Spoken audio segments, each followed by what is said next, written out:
When the glory comes, it will be ours. It will be ours. Oh, one day, when the war is won, we will be sure. We will be sure. Oh, glory, glory, oh, glory. Hands to the heavens, no man, no weapon formed against, yes, glory is destined. Everyday women and men become legends. Sins that go against our skin become blessings. The movement is a rhythm to us. Freedom is like religion to us. Justice is juxtaposition in us. Justice for all just ain't specific enough. One son died, the spirit is revisiting us. True and living in us. Resistance is us. That's why Rosa sat on the bus. That's why we walk through Ferguson with our hands up. When it go down, we woman and man up. They say stay down, and we stand up. Shots be on the ground, the camera panned up. King pointed to the mountaintop, and we ran up. One day, when the glory comes, it will be ours. It will be ours. Oh, one day, when the war is won, we will be sure. We will be sure. Oh, glory, glory, oh, glory. Now the war is not over. Victory isn't won, but we'll fight on to the finish. And then when it's all done, we'll cry glory, oh, glory. This is the Tanya Free and Friends Talk Show, your destination for the best in social and political straight talk. And now, here's your host, Miss Tanya Free. Today is Wednesday, February the 21st. Welcome to the Tanya Free and Friends Talk Show. I am Tanya Free, joined by my wonderful friends, former Richmond Councilman Bill Johnson. How are you? I'm fine, lady. Good, good. And also with us is Dr. Ellis Henderson. How are you? I'm doing well. How are you? I'm doing good. Can't complain about anything. And working behind the scenes is Niles Johnson, Noah Johnson, Marcus, and Mr. Free. Thank you all for being here today. We want to thank all of our listening friends from coast to coast for joining us today, and hope that you will give us a call and let us know what you're thinking and your opinions and your thoughts. We want to hear from you. Our phone lines are open, 804-321-1010. Our toll-free number, 844-321-1010. Or you can text us at Tanya Free 63975, or download the TuneIn app to listen to us on your mobile phone by dialing 712-832-2784. Thanks to our friends at AM/FM 247. Before we get started to talk about the topics, I want to send our thoughts and prayers to the family and friends of all the victims, the lives that were lost in last week's school shooting, as well as those that were injured. I am just at a loss for words and don't know what it's going to take in order for something to really be done in Congress to make a change. I commend the young people that have started a protest, and it looked like they are going to be steadfast, because I was listening to a couple of the protesters that were on the Hill, and what they were saying, they have absolutely nothing to lose. No jobs, no anything. And I think that is how we as adults should stand as well. And hopefully we will stand behind them in this protest. That is not just the young people. And hopefully that 45 and everybody in Congress and government and all of government will hear their voices, because this shouldn't happen again. It shouldn't. It shouldn't have even happened definitely shouldn't have happened this time. Well, the reason why it's not going to go away, when you've got bullying and people with low self-esteem out there, you're going to always have these kinds of encounters. What we don't need is an 18-year-old who can't even buy a beer walk into a gun store and buy one of these weapons Correct. the same day. If you want a Glock, you got to wait two or three days, and they're saying, well, we need to do the mental health. Well, everybody crazy. Yeah, I mean, to some degree. My point is, all of the above. There are certain weapons that just should be banned. You just should not be able to walk in and get it unless under special conditions, such as if you member of a gun club and you go to shoot it on the range, we know who's got one, all of that. But no fly. 45 just signed order reversing Correct. President Obama that if ban this guy on- can get Right. on a plane, you see what I'm saying, and he's not banned from a gun. So it's crazy. It is truly crazy. Well, that's where I think we, as the adults, have to get behind the young people that are determined to make a change, that this not happen again. Yes, you're going to have folks that will, have a gun, but if we have laws in place and proper measures in place to try to prevent, like what you just said, this young man should not have been able to walk into a gun store and buy a semi-automatic. From my understanding, it's a semi-automatic AR-15 rifle. Why do we need those type of rifles on ammunition on the street anyway? Man, I never understood how the ban got lifted off of this particular AR-15 weapon, and it expired. It expired, so it wasn't renewed. Okay, all right. And because if you look at the gentleman, him utilizing the weapon, obviously, in all the mass killings that they've been using this kind of semi-automatic or automatic weapon. But I guess I always question how we, protest when the school shootings are occurring, but there's so many shootings that are occurring in major cities, but we stand idle and we never seem to address. And so just as many people are being killed by the Glock 9 handguns, so on and so forth. But it's interesting how we never really try to minimize or put a ban on the violent shows, these video games and things of that nature, who I think provides a culture or environment where an individual becomes and thinks and behaves in a violent way. There has to be some other reasons as to why. Like this kid had a mental health case from the time he was in kindergarten up to the high school. How does the FBI not profile him and make him a target in which you're going to let the proper authorities in the schools know when there were several complaints about him? Well, how far do you go before your individual rights have been impeded or infringed upon? Well, what about him impeding upon the individual rights of those he threatened and he had bullied? Because I think there's also something we're not talking about here in this particular situation is if he was a terrorist, if he was a Muslim, if he was an African-American male, would he have gotten as far as he got to get that gun that day? No. I think it's a double standard. But when we talk about these things, about the differences between us and them, okay, these were all affluent children.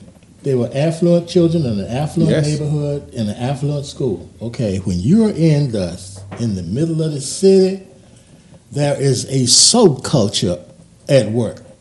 And when you've got as many people rotating in and out of jail, that attitude about don't step on my shoes and don't look at me wrong, that attitude exists. Right. If I'm being disrespected, it exists.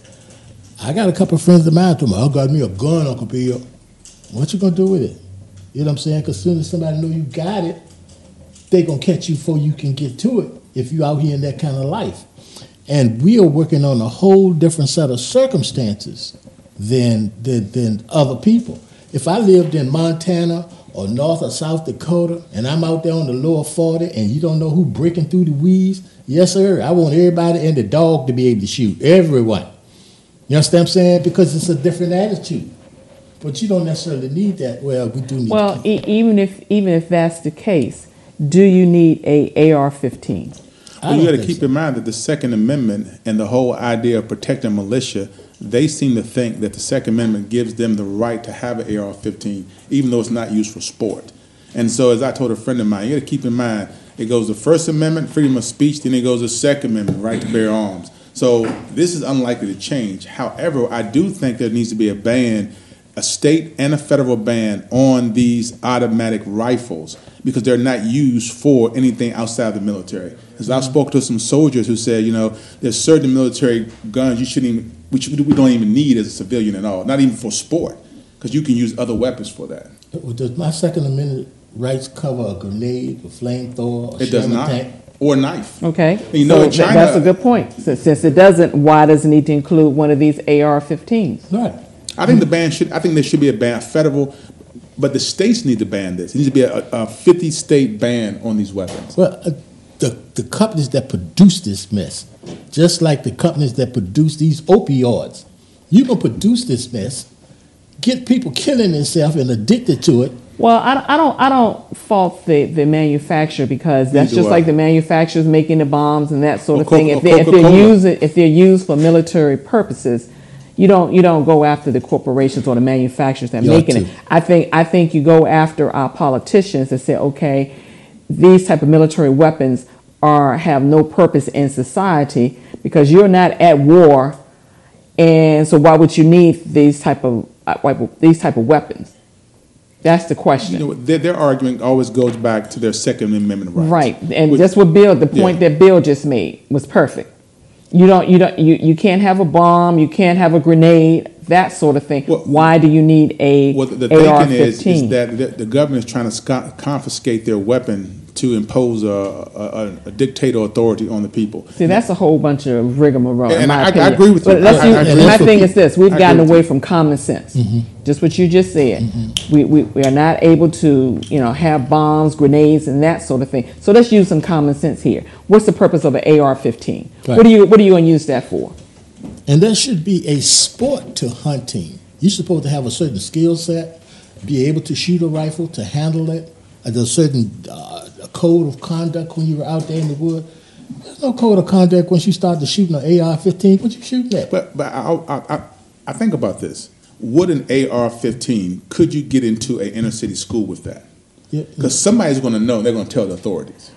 Well, he was able to do that, and nobody knew. But he got in a very affluent school that had no security whatsoever, and they knew when he was a former student. My thing is this: why is it that when you're sending your children to school, you have to go through all this security? I've even heard talk of teachers having guns. Teachers are there to teach. Like, teachers not to start a war with someone. Between their schools that's unnecessary. Yes. Our schools are volatile. Yeah, but in our school and inner city schools, it's very unlikely you can even get past the front door with a weapon. You can't. But oftentimes in these suburban schools, there's less security, there's less pretension, and there's also a sense of this is a safe environment. So you can take a whole lot of different things. Well, we're talking two different things. Yes, in our environment, we got a lot of things we need to address and deal with the guns that are coming in and kids hurting each other and bullying and that sort of thing. That's something that we as a people need to address that issue, because nobody else is going to address that issue but us, because they can't relate to that. They can't relate to that. I don't think I think it's wrong for us to own that issue. I think that's an American issue.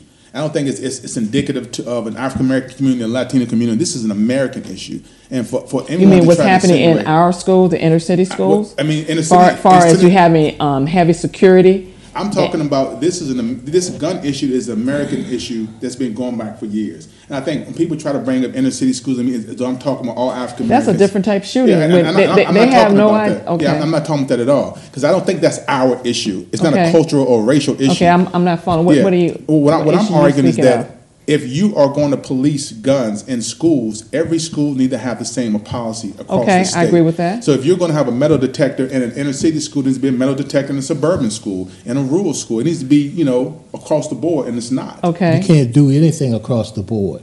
Okay, just like we have a difference of drugs of choice that we use. Our kids smoke marijuana. They don't use those huffing glue. All kids smoke marijuana. Not to the degree we don't do that other stuff to the degree that opiate and all that stuff. And I said that to say different issues in different communities. Use young kids living in the inner city who bring their problems from home, from the neighborhood into the school. You bust me across town into a community or school where I'm beefing with them. And what I'm arguing is that we, as kids and as individuals, we all have the same problem. We all share the same issues based off of how we measure it. I just think it's wrong to say that only a certain group of people smoke weed. When everybody's smoking weed, everybody's doing heroin. Yeah, I know. But that's the theory. And people talk about why you need guns. Oh, you're not trying to take the guns out of Detroit. Well, yes, you are. Okay, so let me ask this question. So you think that inner city schools, they are walking around carrying AR-15s? No, what I said is that you could not get into an inner city school with an AR-15. Okay.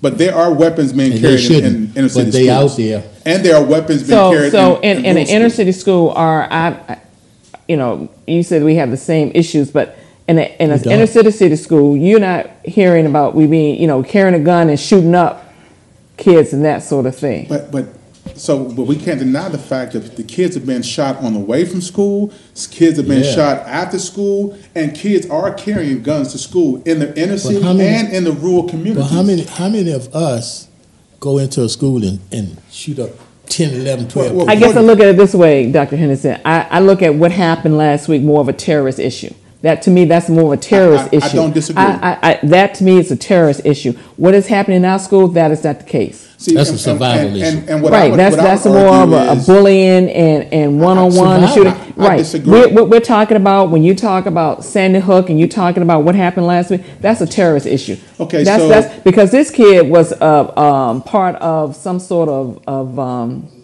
allegedly he was a part of a white supremacist organization, that sort of thing. He had mental issues and all of that.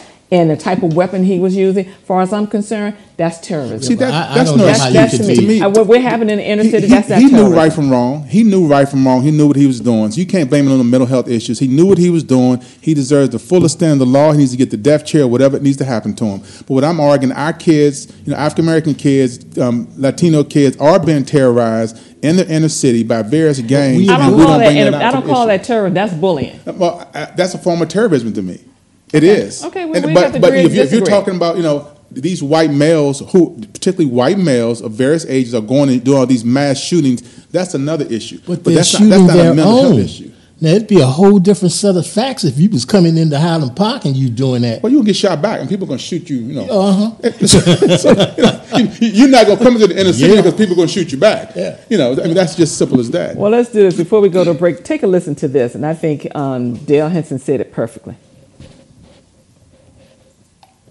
High school shooting yesterday, this one in Florida, 17 dead, the last report I saw. And everybody sends their thoughts and prayers again because that works so well. This is the 18th high school shooting in America this year, and we have 10 and a half months to go. We've had 290 since 2013. We average about one a week, but there's just nothing we can do. If it was a Muslim or a Mexican doing the shooting, how many new laws and how much money would we spend then to stop the madness? But since it's almost always a white kid, there's just nothing we can do. America has 5% of the world's population, and yet 31% of the world's mass shootings. We're worried about people coming to this country. They should be worried about us going to theirs. Australia had 4 mass shootings between 87 and 96. They passed stricter gun laws and haven't had a single mass shooting since. And here I thought, guns don't kill, people do. Is this the people we are? Last time I said we need to find a way to stop a nut with a gun, and that's all I said. I get an email saying, I'm saving my last bullet to put it right between your eyes. Just another responsible gun owner in America, and I'm taking all bets he's a white guy. So there's just nothing we can do. I'm Dale Hansen. It's getting harder to enjoy the day. With Jesus, falling in love with Jesus, falling in love with Jesus was the best thing I've ever done. In His arms I feel protected. In His arms, never disconnected. In His arms, I feel protected. There's no place I'd rather be. Falling in love with Jesus. Falling in love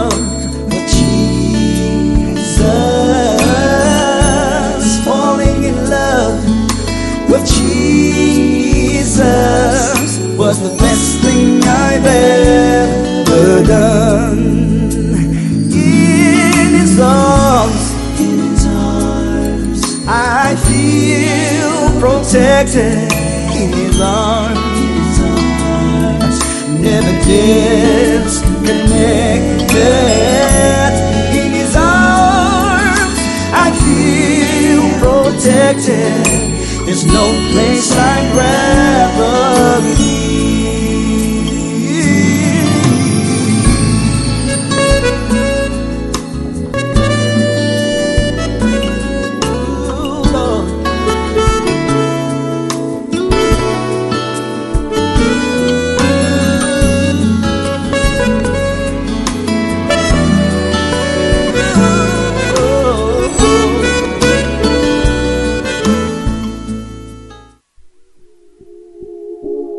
Tanya Free and Friends celebrate Black History 365 days a year. Live life with a purpose with Tanya Free and Friends.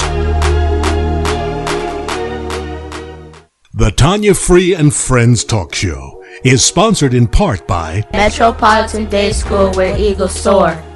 This is Tanya Free. Have behavioral issues affected your child's grades? Does it seem like your child's emotional problems are tearing you and your family apart? Calls from the principal, suspensions, detentions? Call my friends over at Metropolitan Day. Get your child's school year and your family back on track. Call Miss Thomas today, 804-321-2595. Metropolitan Day, where eagles soar. This is Tanya Free, inviting you to check out the Tanya Free and Friends Talk Show, your destination for the best in social and political straight talk, here coast to coast on the AM/FM 247 radio network and the AM/FM 247 television network. Join the conversation. The Tanya Free and Friends Talk Show, Wednesdays. Put your business on the map for a lot less than you might think with Freedom Marketing. Text the word advertise to 63975 or give them a call at 844-321-1010. That's Freedom Marketing, 844-321-1010.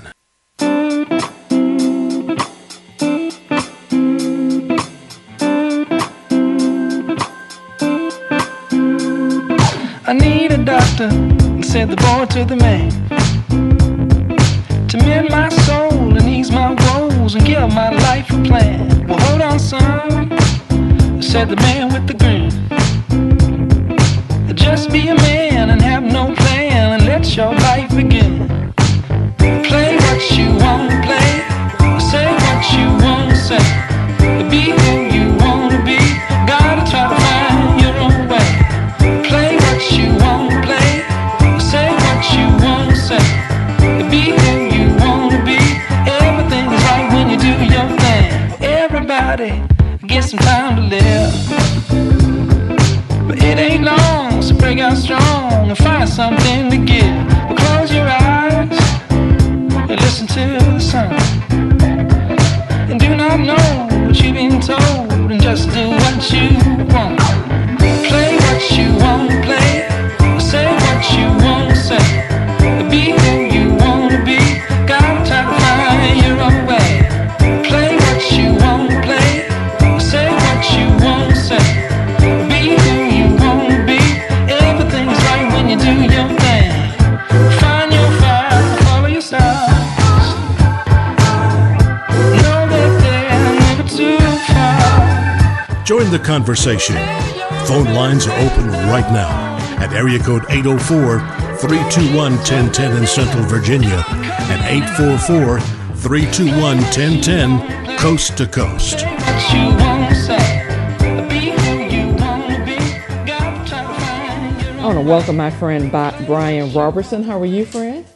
How you doing, Tanya? We're doing good. Hello, We're doing everybody. good. We're going to let you jump in on a conversation. Henderson, Honorable Mr. Johnson, and First Lady Tanya Free. That's it. Like you said, don't do it. Don't do it. Well, look, we're going to come back to you. We're going to go to the phones right quick to our friend Scotty. Hey, Scotty, how are you? I'm doing the best I can. How is everyone? Doing well. We are doing good. No complaints?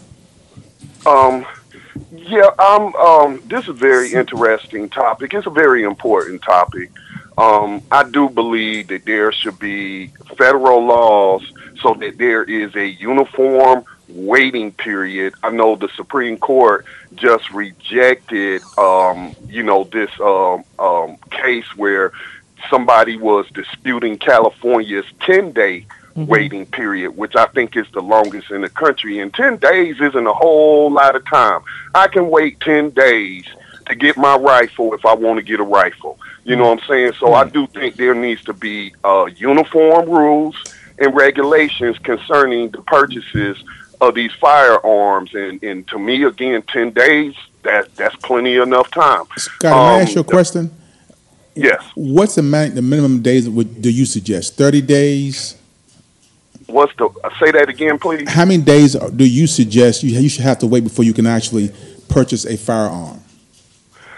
However many days it takes for them to do a background check. Typically 2 weeks. However many days that takes. So that's about however 14 long days. that takes. Yeah. California say 10 days. So I agree with you. So I'm not privy to that information, but however long it takes to do a thorough background check. But here's the thing about this shooting. Well, first I want to address the Second Amendment issue. And why do these people need their guns, and why do they feel like they need their guns? Well, they feel they need their guns to keep black folks in check. And that is a historical fact. The militias were set up as slave patrols, and white males were expected to own firearms to put down any kind of rebellions against slavery. So that's what that Second Amendment is about. I do recall the NRA putting out an ad not that long ago basically telling people to run over protesters and stuff. Oh, no. So that's the fear that black people today is going to exact some kind of retribution for the continued abuse that we suffer in this country, and that's how these white males think primarily, and what's promoted to them. They need to keep us, the black folks, in check. That's why they need their guns. So in order to do that, they need to own semi-automatics. Whatever kills them most efficiently, I guess. Well, Scott, they're preparing for war. I want to challenge you a little bit. That's very sick. That is very sick, and the fact that we live in a allow very it, sick our society, don't you think? Pardon me?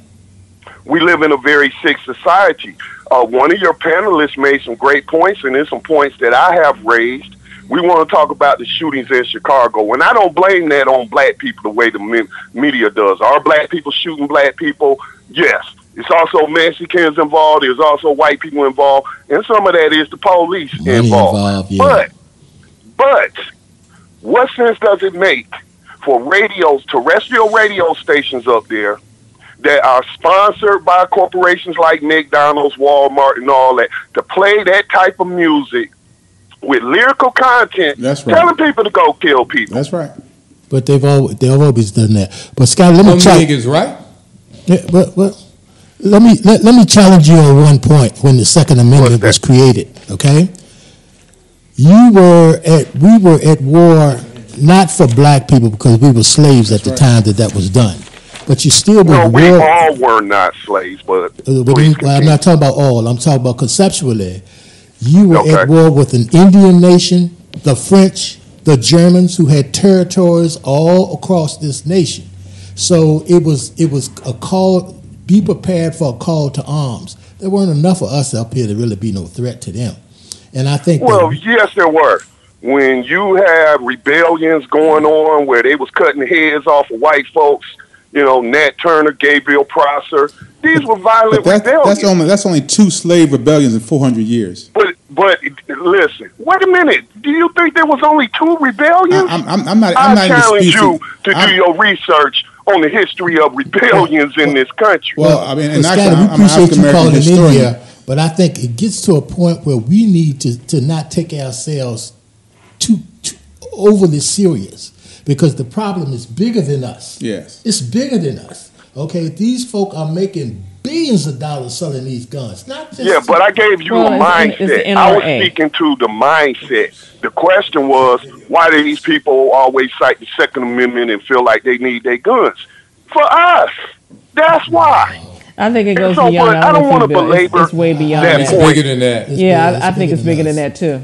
I think. Well, I don't want to belabor that point. They believe in a government conspiracy. There's a government conspiracy. The government trying to take their guns, right? And I don't think it has anything to do. That's the rhetoric. Yeah, that's part of the rhetoric. But believe me, I monitor these people.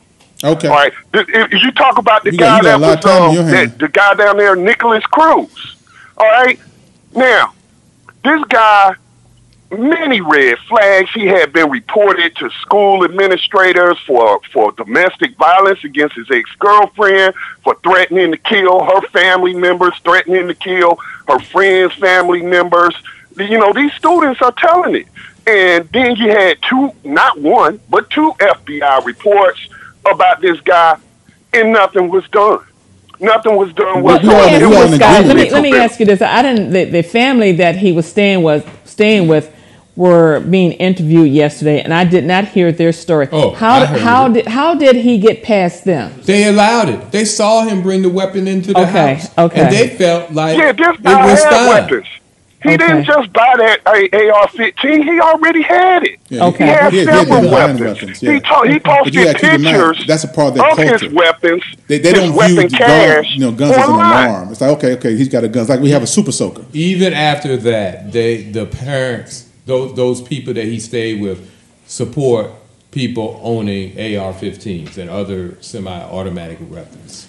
Wow. Most of the people I look at that have a lot of So guns. what I'm saying is, where's the call for accountability with these school administrators and the FBI? They had plenty of warnings. They had 2 reports on this guy. And then he posting stuff. Now, Edward Snowden revealed to us that the NSA has a massive spying program. Right. Online, right? Where, you type certain things on the internet, it's going to raise a red flag. Right. This guy was on Instagram in a group where he was talking about how he hates Jews, he hate, what did he say, Mexicans and immigrants Wants to and be a black professional folks. shooter. You're right, brother. You're right. So I'm saying this was totally preventable. No we doubt. need to be asking the question, why? Now, this guy that did Las Vegas, that was no warning. No warning. He wasn't posting stuff on social media. He was wealthy. He was a gambler. He was pretty much living his life in retirement.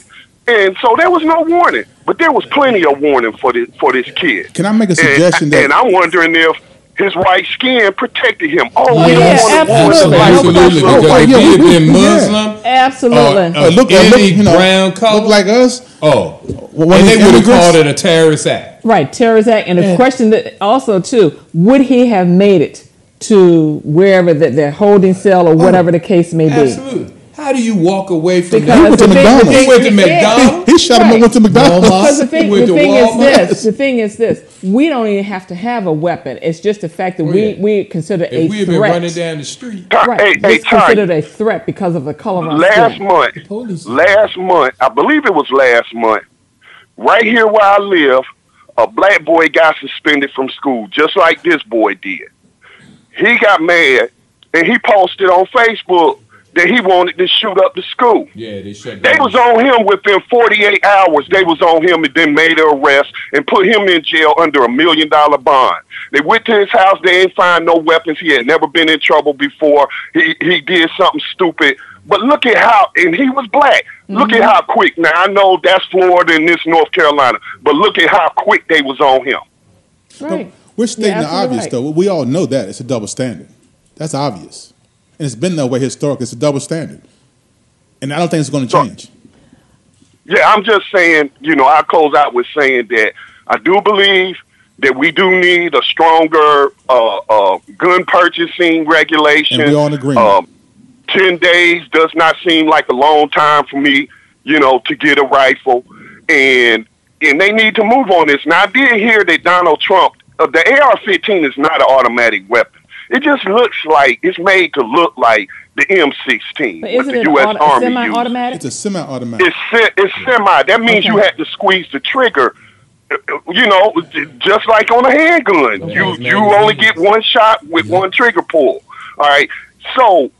But those bump stocks like that guy had in Las Vegas that turns it into an automatic weapon, basically simulating, an automatic weapon where this accessory that's put on the butt of the weapon uses the kinetic energy to keep slamming the weapon against your finger and simulating automatic gunfire. Now, I did read that Donald Trump is open to banning those, and I think those things should be banned. Yeah. Okay, well, let's see how far that goes. Along with that is a better database connecting the dots. The federal Yeah, we government need don't federal. live with the state. This needs to be uniform across the country. Right. Each Yeah, state but should not Scott, have its own they- rules they and got the regulations. technology It to should do be that. federal regulation of this. And I'll leave y'all with that, and thank you for allowing me to speak. Thanks for Thank you. calling Thank in, you, Scotty. We appreciate it. Look forward to your commentary. Before we go to break, let's go to Dale Chandler. Hi, Dale. How are you? Hi, how are you doing, Tom? Doing good. That Second Amendment was intended for the Minutemen to be able to grab their arms when the British came. And then later on, it was attached to the Castle Doctrine for protecting people in their homes, which was then related to the car and then to the man's body. And that's where that stand your ground law came about. So the Minutemen were the ones who were given the right to keep an arm in the house. And plus, you couldn't even eat if you didn't have a gun, especially if you lived out in the rural areas. And we were still fighting Indians, well, they were still fighting Indians and everything. It was all kinds of, you had to have a gun. You had to have it. You know, so I understand sometimes that, things but change. they have perverted the Second Amendment. they have done that. Yes, It's perverted they now. have. Yes, they Yeah, have. so we need an adjustment now. So, Dale, where do you stand with regards to owning a gun, these weapons? Well, I ask myself at times, who are they so afraid of that you need a military weapon in the house to protect yourself? You know where And you're most at, of them living in gated neighborhoods and neighborhoods where who they think commit the crimes are not even allowed to walk down the street. That's a good point. That's a Well, very good point. today on what was it, CBS, they interviewed 2 victims from the Las Vegas massacre. Okay, these 2 victims this guy owns multiple weapons, and he admitted on camera he had several AR-15. Did he just go out and get them, or he's had them all the time? he had them before he was at the concert. Right. And he and his wife, he was shot, he was injured. His wife didn't get any injuries. She was pregnant at the time, but he said on TV, yeah, I got over My 10 uncle guns. my uncle has like 3 of those. And I believe in having them. And the reporter said, why do you feel like you need them? For home protection. I was like, really? Well, my uncle has Yeah. 3, and he has multiple guns in Georgia. He has like I think 2 or 3 AR-15s, some automatic weapons. But he's not out there. He only takes them out with his friends. They go out and shoot, in one of the friends' property. But they're not shooting up deer. They're not shooting up people. It's just a sport. So I know a lot of gun owners who like weapons, that's one of the weapons of choice. But they're unlikely to use that weapon in the school. We're talking about children. We're talking about people who are, for the most part, teenagers who don't need it. But my They don't question need is, it. why do you need that much There you go. firepower? Why do you need Well, that? it's What's a part wrong? of choice. If Why someone do you were need to choice? come Why do you and need- if you have someone coming in your home, chances are a 38 would do just fine. Right. But But why do you need that Let me weapon? ask you this. Well, why do you And need when the we speak 400 about need, that how many That's pair of my shoes do we point. have? How many Unless you- pair? I get you. That's what I'm saying. So- I love shoes, so- and I'm about all these shoes. If and we all start types. taking So away I love people's guns, right and I'm to about lead, all like then cars. everything else is going to get rolled back. I hear what we're saying, but people have a right to own what they the have, as problem long is as it's shoes legal. gonna kill you. I can throw a shoe at your head, But it's not gonna illegal. It's not kill you. illegal to own an AR-15. It's not right now. It's not. You're absolutely Okay. right. That's It's what I'm not. saying. It's Let not me ask illegal. this question because I don't know enough about guns. Aren't AR-15 is that that's a military style It was weapon? designed So for if military. this Just like the military style M16. weapon, someone breaking your home, you're not fighting an army, are you? I agree with you, but all I'm arguing is that depends. individuals have a right to own anything that's As long not as llagal. That's true. And so we The- may the not sad- agree with it, and I'm not sure I agree with it. I'm saying that it's their right. It's our constitutional right. Okay. If I Well- had been talking to that guy, I would say, and it just had a child. So they have an 18-month-old. I would say, you know what? What if your kid grows up and takes that gun out and uses it like this boy? Well, how what are you about gonna this? do then? My- True. my- Well, we got to go to break. Dale, thank you so very much for your comments. We do appreciate it. We'll take a break and be right back.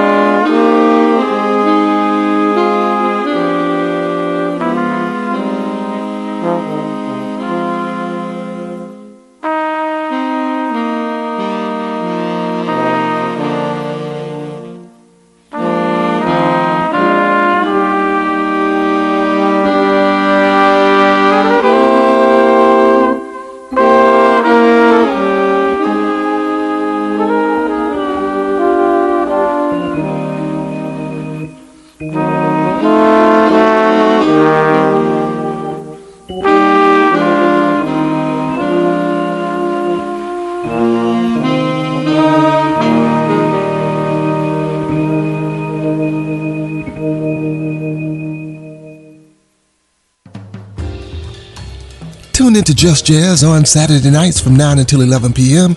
right here on Tanya Free and Friends Radio Network. Join me, Ty Bailey, as I showcase the best in jazz, current releases, reissues, and selections from past great recordings. It's all right here on Tanya Free and Friends Radio Network at TanyaFree.com. Just Jazz is also streamed 24 hours a day at TyBailey.com. Sponsorship and advertising for the Tanya Free and Friends Talk Show and the Tanya Free and Friends Radio Network is provided by Freedom Marketing Incorporated, 844-321-1010, or email us at info@TanyaFree.com for more information. This is Tanya Free. TanyaFree.com is your destination for the best in social and political straight talk, breaking news, commentary, podcasts, music, and more. Stay in the know. Visit TanyaFree.com today. The New Orleans Talk Network, now on your mobile device, on your computer, in your ear, and interactive. It's new, it's innovative, and it's on your mobile device. Android, iPhone, iPad, and on your computer. Take us wherever you go. Because we're interactive. 504-341-TALK. That's 504-341-8255.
Join the conversation.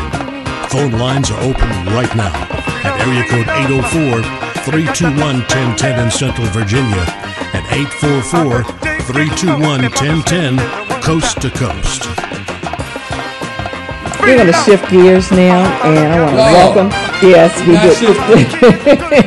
Well, we're going to talk about it at the end, okay? Get a little closer. Because I want to welcome our friend, speaker, author, and success coach, truly no stranger to Tanya Free and Friends, our friend, Dr. Sinclair Gray III. Hey, Dr. Gray, how are you? Hey, how's it going? How's everything with you guys today? Good. Can I complain? That's good. Good to hear from you guys always. I'm happy and delighted to be on the station. And I heard your last segment. It was right on. Well, thank you. We're glad you're joining us. And you want to weigh in on that situation with regards to the Second Amendment, and how do you feel about that, this gun situation? Well, I think, it is in the Constitution. I think everyone does have a right to bear arms, but I think that when it comes to people having a right to bear arms, of course, they need a background check. But I also think, if I could add, that they need to have some type of mental evaluation and some type of behavior training, because too many people are allowed to become armed but haven't gone through any type of emotional training, type of behavior modification. So anybody can almost get a gun, but are they trained psychologically to know how to use that gun? Right. And that's what's happening. But I do want to drop something. I don't know. I call almost like the last maybe 10 minutes of your segment about what happened. That's definitely tragic. But one thing that many people in the news media has forgotten to address with this, I want to call it domestic terrorist Nicholas Cruz, is that he was a member of a white supremacist organization. Right. And everyone talks about gun control, people talking about Second Amendment, which they should, but let's talk about the mere fact that he was part of a white supremacist organization that nobody wants to deal with because they want to try to humanize this individual when in a sense he's a domestic terrorist. Two, if he had been a Latino or a Muslim, immediately he's a terrorist, but because he's white, now he has problems. So let's humanize he has mental him. issues. That's a good point. You're absolutely right. Hey, so why do you think that hasn't been brought up? Because look who's controlling the media, white media. That's Number two, because we don't want to deal with this whole white supremacy again because what happened in Charlotte, Virginia. People want to put that under the rug to say that, oh, well, you know what, we've dealt with it. Let's look at the mental instability, not only him, but all of the white mass school shooters, that they had mental problems, that they was going through things as a youth. Well, you know what, hell, all of us go through some things as a youth, but that doesn't mean that we have a right to claim mental instability. Remember, America wants to paint the white race, especially the white man, as a good figure. That means that, you know what, they can't do this. Something must be wrong because crime happens on the other side of the track.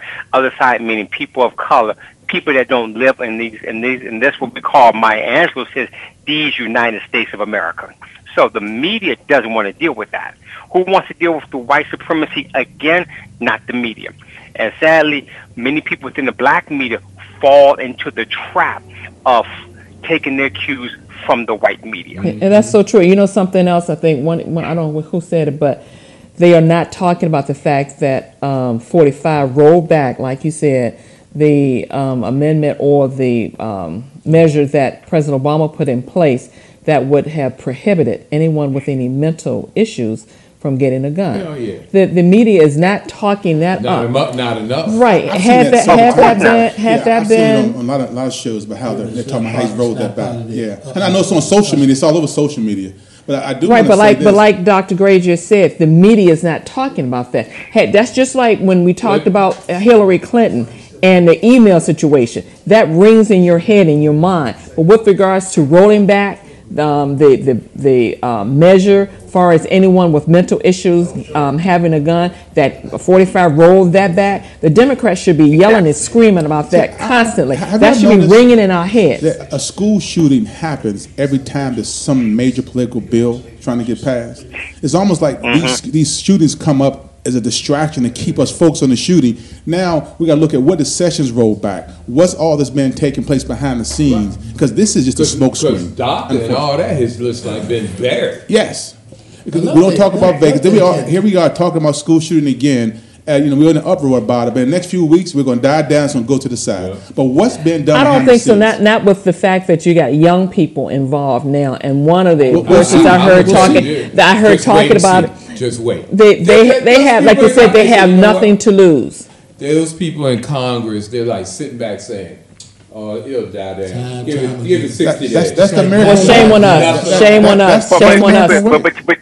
But you know what's happened though. It's sad what's happened. But you know what? And I'm not saying to listen to, but let's look at it from a general sense.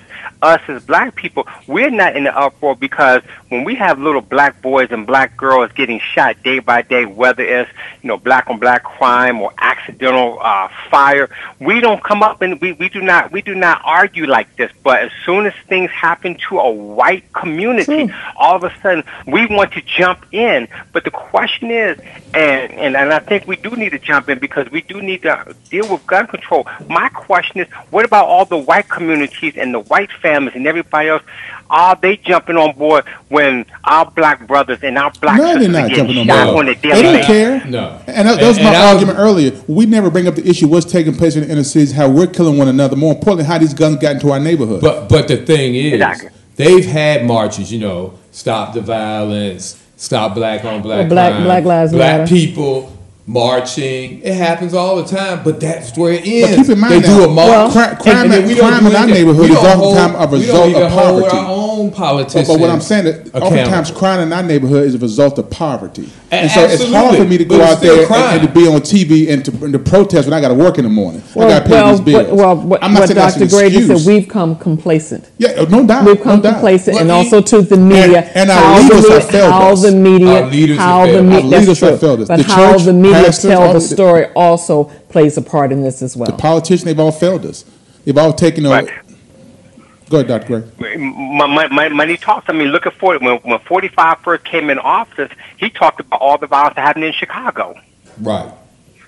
Chicago was almost like World War III. Yeah, but violence anywhere else is, let's keep it quiet. He made a big deal when it was blacks, specifically Chicago, but all of a sudden now he's kind of quiet.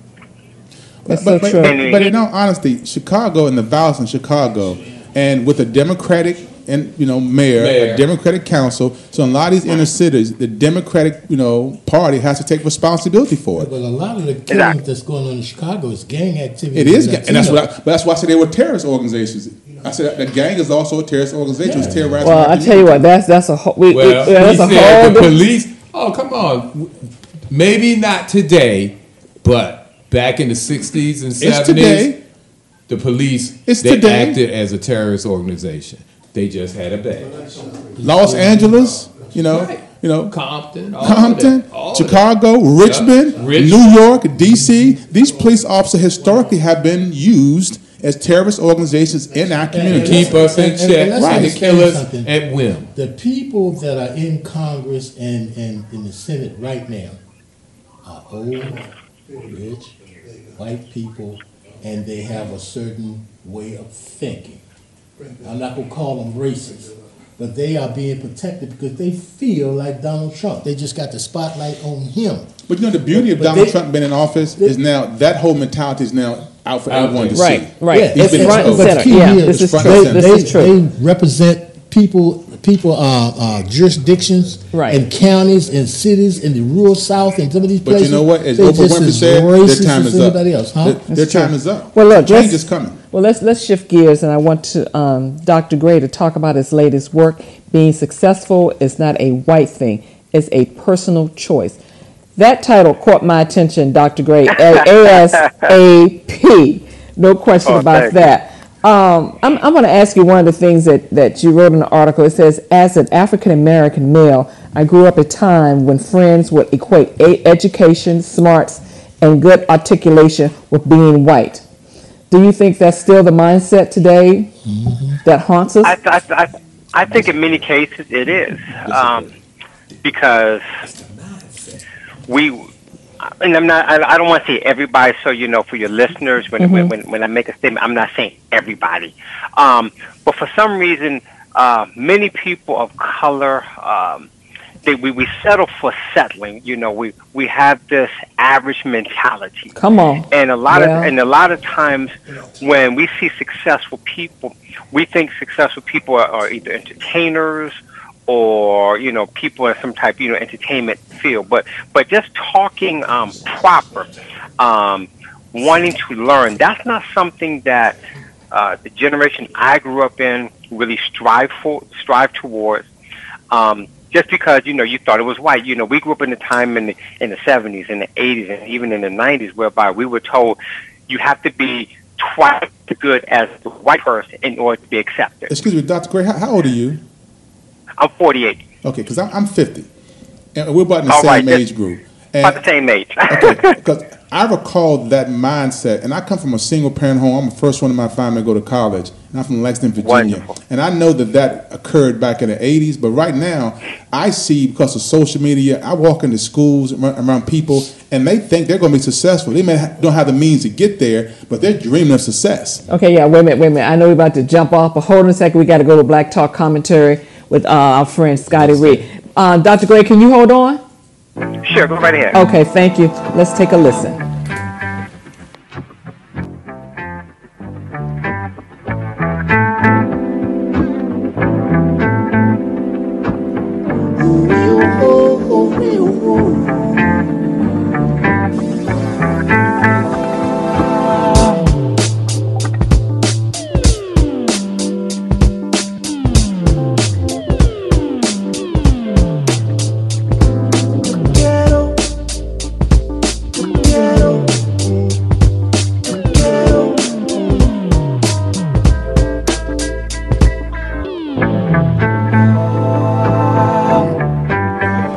Free and Friends Talk Show is a presentation of Freedom Marketing Incorporated. All rights reserved. Views and comments expressed are not necessarily the views of the host and or this station.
The Russian Red Scare continues to dominate the political news, and the latest assumption that 13 Russians indicted by Robert Mueller for identity theft and wire fraud drove a big political wedge between Americans is absurd, to say the least. Americans were divided over whether or not colonists should seek independence from Britain. Americans have been divided over whether or not slavery should be abolished. Americans have been divided over civil rights for emancipated victims of slavery. Americans have been divided over whether black people and women should have voting rights. Americans have been divided over segregation. Americans have been divided over education. Americans have been divided over abortion. Americans have been divided over gun control. And Americans are divided over whether a few Russian bots and trolls influence millions of American voters to vote for or against Hillary Clinton, whose campaign worked directly with a super PAC that spent over $1 million on pro-Hillary social media trolls. After failing to show any real so-called interference or meddling in the 2016 U.S. elections, or to show that the Trump campaign worked directly with Russians, the liberal corporate media continues to assert that one of the most disliked politicians in modern history only lost to perhaps the second most disliked politician in modern history because of Russians. Who knows why these so-called news outlets that are really more so about pushing opinions rather than reporting news continue to push this deceptive narrative. Perhaps the same reason these same outlets gave Donald Trump over an estimated $6 billion in free media coverage to drive ratings and therefore make money. While Fox News leads all outlets in ratings during January of 2018, the next highest rated shows are from MSNBC, which is a highly partisan network and the biggest facilitator of the Russian red baiting, with Rachel Maddow leading the narrative. The problem with cable news today is that it isn't really news. It's partisan propaganda began the push to appeal to one camp or another of divided Americans who were politically divided long before the 13 Russians decided to engage in frivolous shenanigans online. This has been Scotty Reed of BTR News reporting. Support independent media today by giving a tax-deductible donation to the Black Talk Media Project, which has been providing public digital media since 2008.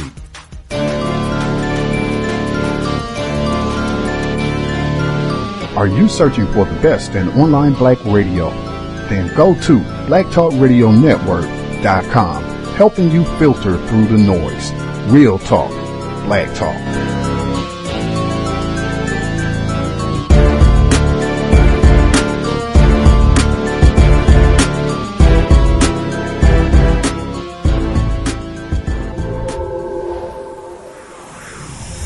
This is the Tanya Free and Friends Radio Network.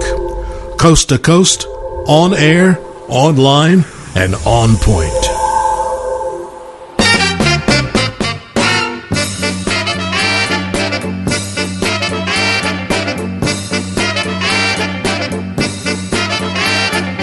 I don't want nobody to give me nothing. Open up the door, I'll get it myself. I don't want nobody to give me nothing. Open up the door, I'll get it myself. I don't want nobody to give me nothing. Open up the door, I'll get it myself. Do you hear me? I don't want nobody to give me nothing. Open up the door, I'll get it myself. I don't give me integration, give me true communication. I don't give me sorrow, I want equal opportunity to live tomorrow.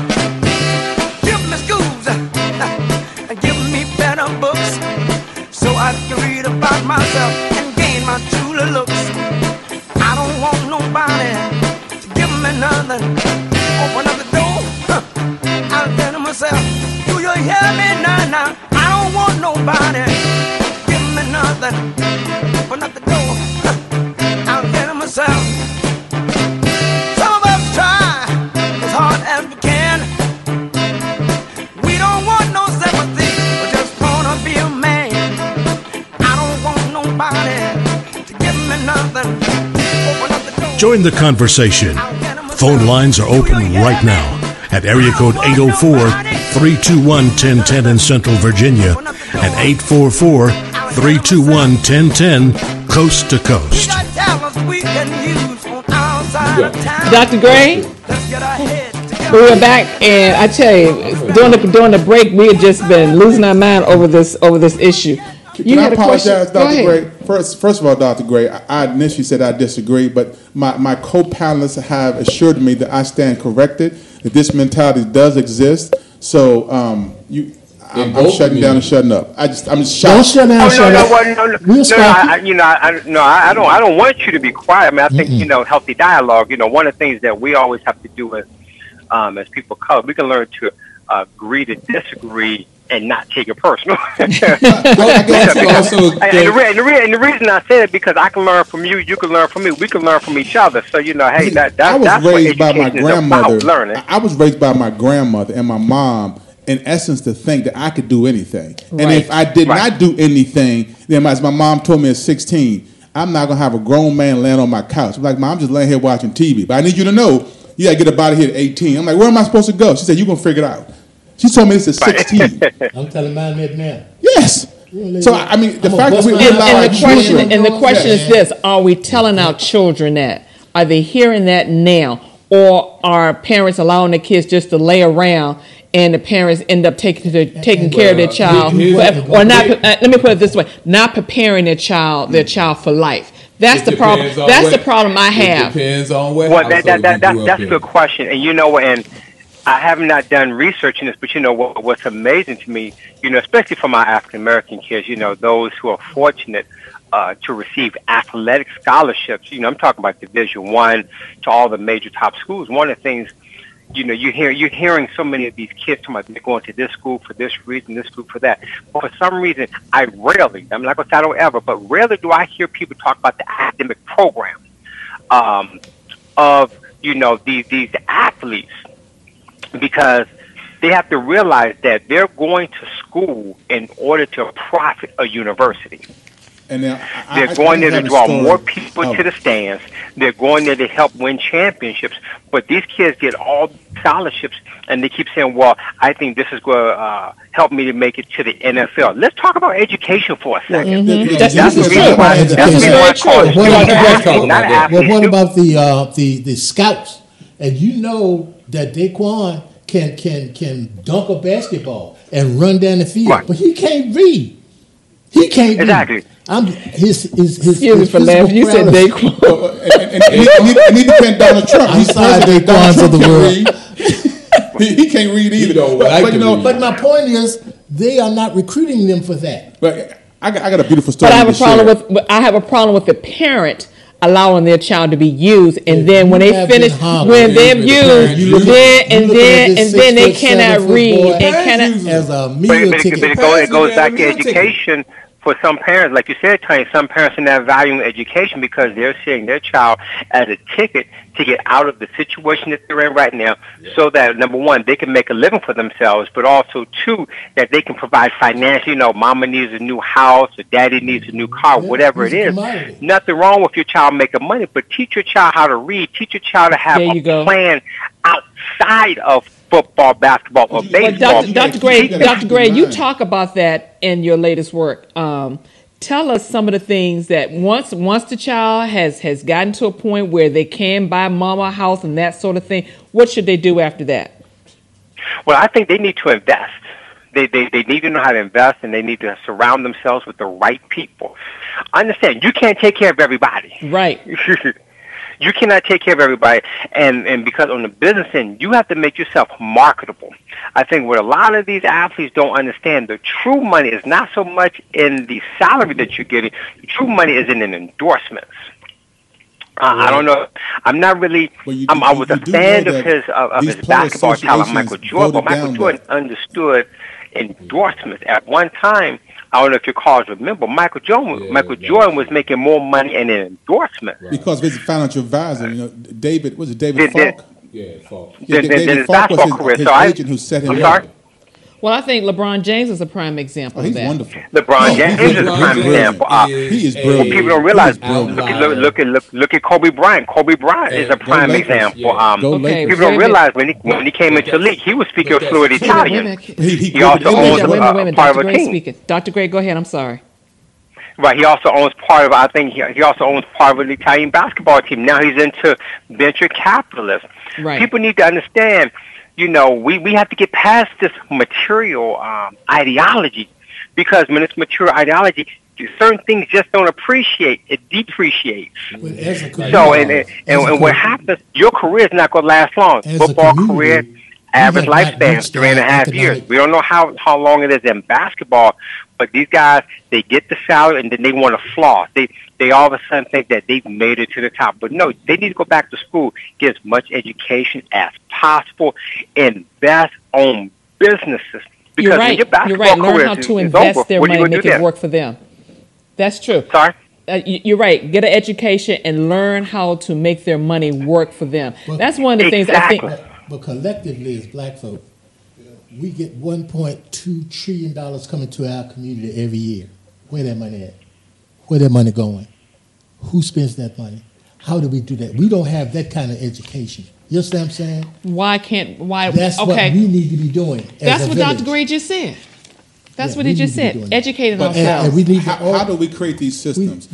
What system is going to do that? Started with the black church. Is it school, the churches, the homes? The church need to do more for the kids. Have entrepreneur workshops. Okay, let's go back to what Dr. Gray said. Educate yourself. Surround your people with the people that's going to work in your best interest. You can go online. A lot of things you can learn. Dr. Gray is a prime example. Call Dr. Gray up. Yeah, right, Dr. Gray? Right, Dr. Gray? Exactly. Give your number. Give your email. Dr. Gray, Brian, what's your number and your email? No problem. Can I give it to you right now? Sure, go ahead. All right, phone number 678-516-0779. Okay, give it again. And my email, 678-516-0779. And my email address is Dr. Gray. That's DRGREY at SinclairGray.org. Okay. And we will post it as well on my site. And here's the good news. I answer the phone and I answer my email. So Okay. you don't have to worry about a third party. Okay, super, because we need people like you to help us and direct us and guide us as to what we need to do to take ourselves to the next level. That's one of the biggest problems. We don't know who to call. Because they don't teach it And I in appreciate school. But I want to go back to what the brother said. Now, what a lot of people don't, they fail to realize, I believe it was the brother Carter G. Woodson in his book, Miseducation of the Negro. And I'm paraphrasing, one of the things that he deposited in the book, which was so profound, is that we send many of our kids to schools, let's say graduate schools, MBA, to get MBAs and all these graduate degrees to learn how to work for other people. But we're not sending them to get MBAs to teach them how to start their own business. Right. And that's the problem I have. You have so many people that aspire to go higher, which is great. If you want, not everyone can become an entrepreneur, but if we plant that seed at a very early age, coming out the womb, for black boys and black girls, now we're telling them that, you know what, you don't have to follow the status quo.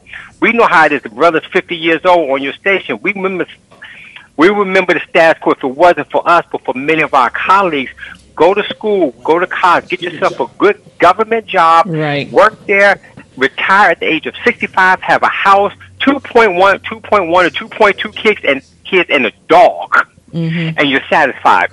Right. When we at that time said, well, you know what, maybe I want something a little bit more. Maybe I want to own my own business. Maybe I want to create my own future. A lot of people around us will always say, well, you know what, going in business is a risky business. Many people fail. Now, wait a minute. How can I aspire to go higher, to create a legacy, not just for me, but for generations, coming after me, when I got the main people around me trying to hinder me and steal my dream? You're so right. You're absolutely right. And I go back to that question once again. Is it still relevant that we hold each other back because of the fact that we have education, we're smart, and we're articulate and that sort of thing, trying to be white? Or if you have your own business, is that trying to be white as well?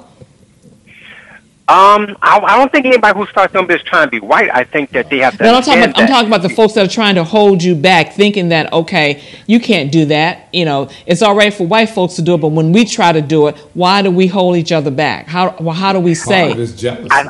I think it's jealousy. I think I love you, don't want you to get hurt. Envy, and I think a lot of times we hold on to that white supremacist ideology that ICE is cold on the other end.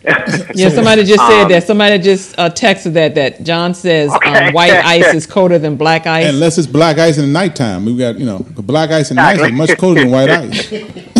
Exactly. Because black ice is much colder than white ice. When you slip and fall and break your elbow.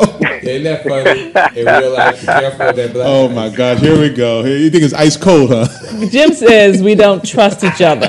Why is that? How do we get past that? Nobody gets you quicker than Come on, Bill. Don't say that. I don't subscribe to all this. I don't either. That's not I know that it exists, but I don't subscribe to it. That's not my thinking. You have worldliness. I mean, I just don't subscribe to that. I don't think anyone can hold me back. I don't think racism can't hold me back. It's not going. It can't hold me back. We hold ourselves back. Right, and that's what Dr. Gray is saying. Exactly. I agree with you, Dr. Gray. But people, I don't know what's out of my mind. No, you're right. He said, if we taught independence, if we taught entrepreneurship, out the womb, right? But instead, and I've seen it in my, you want them to get the education and go work for someone.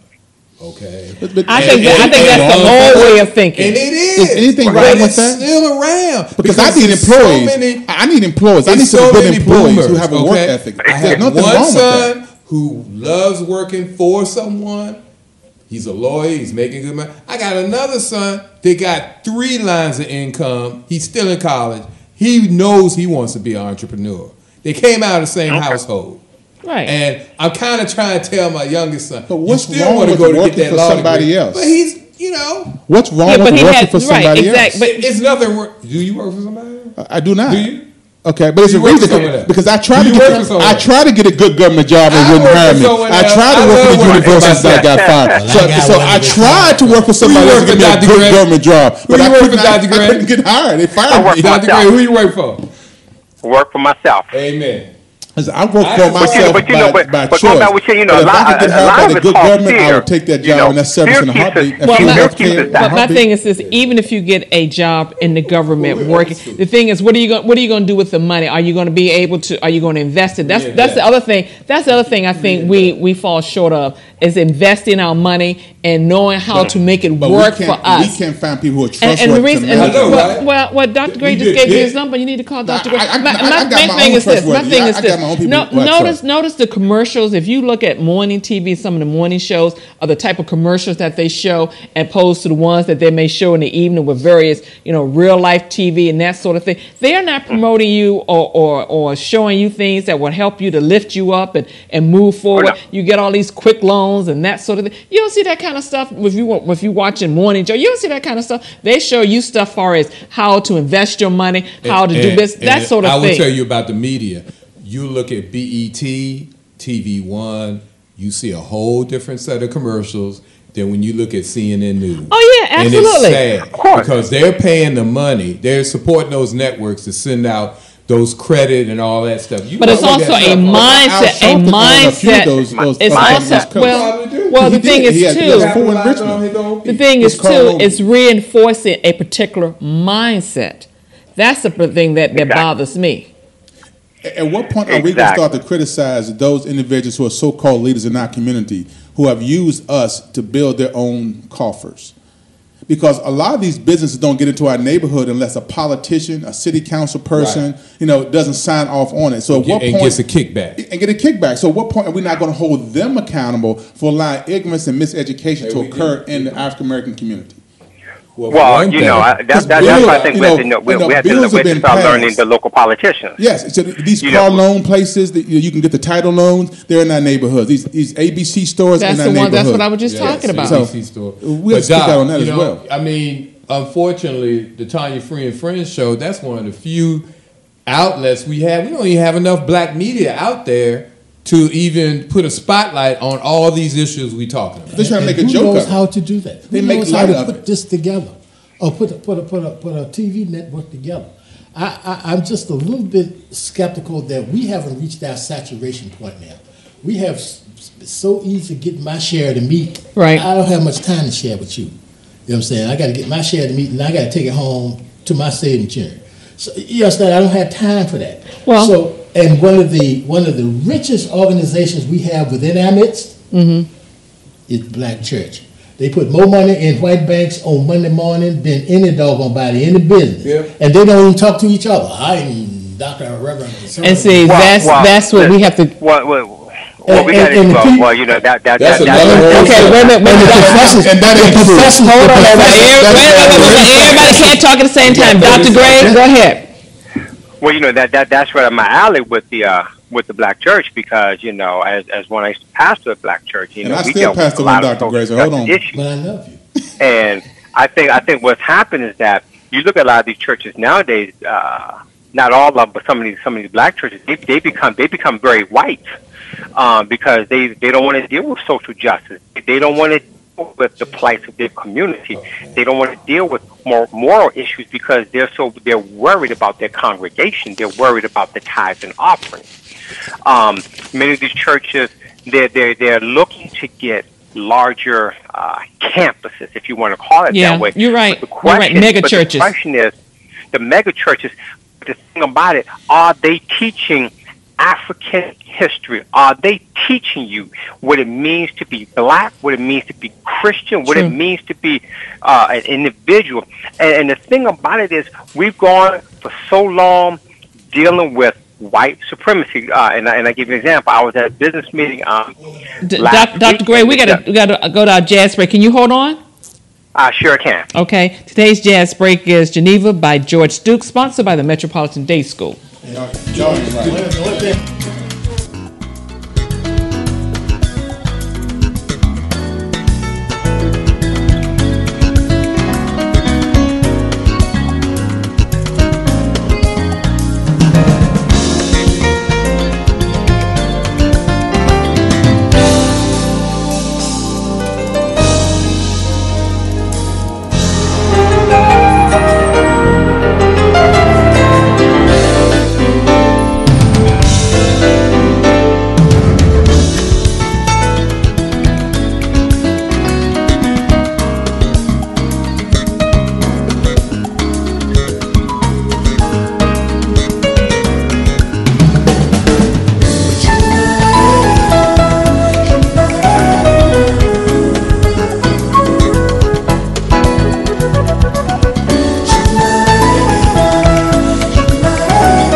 Hey, this is Chocolate Chip, and the Maggie L. Walker class of 66 is heading to Merlin Live Casino and Arundel Mills Mall Saturday, March 17th. The mighty Green Dragons are inviting all our members and all our friends and family to join us for a day of shopping and fun. Round-trip coach transportation, casino bonus, and more included for only $50 per person. So don't delay. We need a non-refundable $25 by February 10th. Contact Van Archer at 804-389-3430, Jack Morgan at 804-519-7283, and Calvin Raspberry at 804-683-5709. Join us!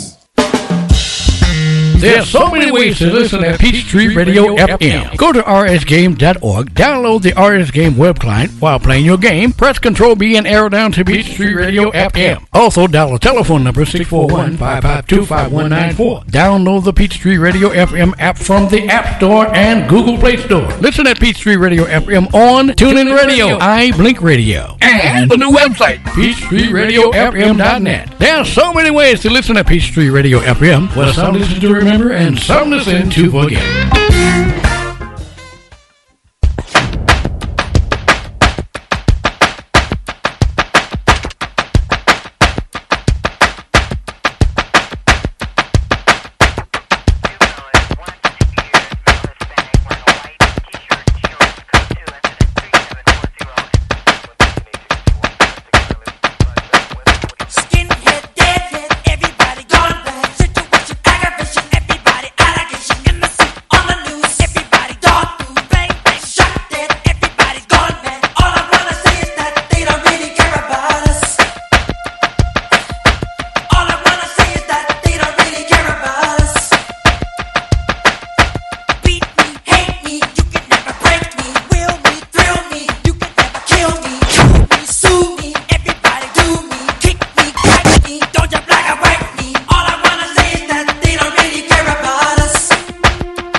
Join the conversation. Phone lines are open right now at area code 804-321-1010 in Central Virginia and 844-321-1010 coast to coast.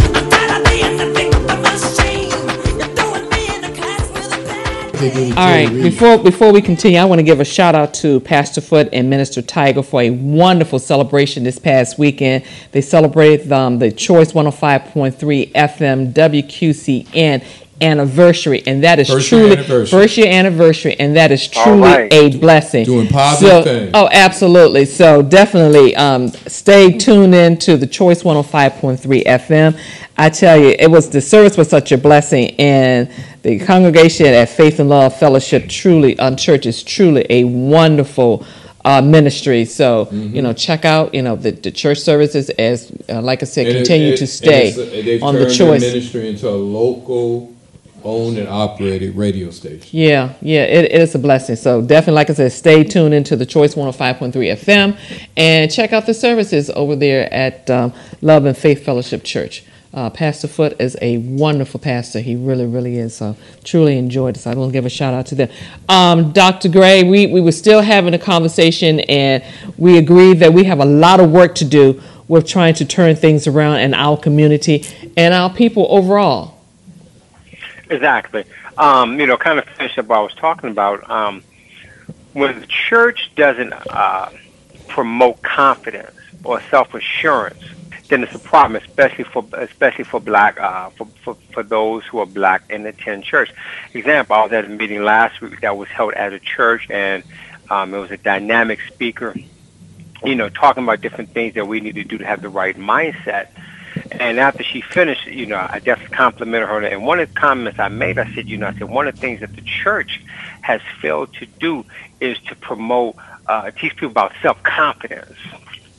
Because if you're good at something, there's nothing wrong with saying that you're good. Right. Yes, we all need to remain humble, but there's nothing wrong with saying, you know, I'm good at what I do. Immediately, as soon as I finished that, the white pastor of the church said, well, you know, I understand, but we got to make sure that we're not cocky. And I wanted to chime in, but we were at a meeting. I want to say, you know, you tried to undercut me by equating confidence with cockiness, because as soon as we start, as black folks start talking about, you know, we're confident, I'm good at doing this business, I'm good at doing this skill or this talent, we'll always have somebody to remind us, like, you know what, don't be cocky. My confidence has nothing to do with my cockiness. My confidence has to do with knowing who I am and whose I am. Because once I wrap all of that up in, once I wrap that in, then I can be just like what your brother said, that, you know what, nothing and no one can hold me back. I can be successful. But it's quick. As soon as you start talking about confidence in many churches, some of these pastors, some of these leaders will be quick to say, well, make sure you're not cocky. I understand that, but celebrate my confidence. Right. Well, and if you that's celebrate my only- confidence, then I'll be successful. May I chime in for a second? I pastor the Way of the Lord Fellowship. And number one, Okay. Jesus was confident. And we are created in the image of God. And it says in Psalms 82:6, I say that you're gods, but you should fall like kings and queens, meaning that God desires us to be godly and to be confident, to be self-assured in who we are. And if any church is not preaching that, because Jesus was very confident, his disciples, he instilled confidence. And so the problem in the church is not just the African-American church, but the church in general, we teach a theology that's not based, it's not biblically based. But Jesus was about helping people. Jesus was about serving people. The church is instrumental in changing numerous programs, the social programs, the Black Panther 10-point program, which is now, you know, what the government uses for their free lunch program. The church started all of that. And so the church historically has always been used as a liberation tool. If you can't be in the church and you cannot have programs, social programs, we have a nonprofit at our church. We have several businesses coming out of our church. We're employing our church members. But as a church, if you're in a church where you can't be your authentic self, it's the wrong church for you. You're right. I agree with that. I agree with that, because a lot of churches, you don't feel like you can be yourself. You can't be if you're using government money to feed your children. If you're not feeding them out of your own community, your own church, and you getting that money from the state, federal, and local government, they put restrictions on what you can use that money for. And basically, when they bring those programs in, whichever one bought the program in and wrote the program up, make all the money. But I know that's not the case in the church in which I pastor, or numerous churches I know who are pastoring the churches. But I also know this does and has been happening. This is a new day. I mean, things are changing. It is a new day. It is a new day, but at the same time, that cocky BS that we hear, Doc, that started, I remember when growing up as a little boy, Muhammad Ali, oh, he's so cocky. But that no, came he out of was slavery. good. That's He a was slave good. mentality, yeah. Yeah, but they do that even today. Even today, they do that. And I'm just saying, learning not from just that. white folks, but black folks. I don't Yeah. think young people do that. I think we not seniors young do that. Well, no. When we're talking to our kids, we got to be very careful, not to steal their joy and kill their confidence. You're right. And knowing how to do Exactly. Yeah, I agree with that definitely, 100%. Kevin says, Dr. Gray, VUU, proud Panther. I'm sorry? Kevin says, Dr. Gray, VUU, proud Panther. What is he saying? He's an alumnus. Oh, okay, wonderful. Yes. VUU all the way. School of Theology, 2001. Wow. Dr. Gray, I went there in 1999, School of Theology. Well, we probably know each other then. We probably know each other. I was there with the NTH program. Okay, I was there during the day program. Okay, well, we probably know y'all each probably other passing each other. That's what it is. I had to work at night. He was sleeping when I was going to class. I was working. I was working at night. Problem that we walk past each other and talk about each other, but we don't take the time to know who we are. Okay, well, we're working on that. We're working on that. Automobile Johnson. I know you talk Dr. Gray, we want to thank you so very much for joining us and sharing with us and enlightening us, all of that. And hope you will come back again very, very soon. Anytime. Thank you so much, and please keep up the good work. You and your co-stars continue to make a difference. I'll definitely be praying Thank you, for and you likewise, friend. Thank you so much. All right. I tell you what, man, Dr. Gray, before you leave, give everybody your phone number and your how they can get in contact with you. Certainly, you can contact me. Phone 678-516-0779. Once again, that's area code 678-516-0779. 0779.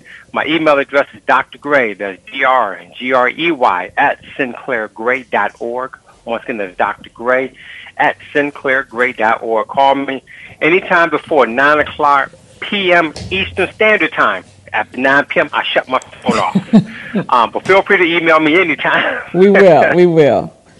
Thank you so much. Thank you, Dr. Gray. We appreciate it. All right. Bye-bye. God bless you. You know, one of the things that really bothers me is that we give white folks entirely too much credit. Entirely too much credit. They have a 400-year social, political, economic head start on us. No, they don't. Yes, they do. No, they don't. Yeah, they do. Think about Africa, because that history just Africa, told me. most folks can't even point that out on the map. Okay, I'm talking about here in this system. Because the Black Panther has changed all that. The Black Panther has changed all of that. Yes. Okay.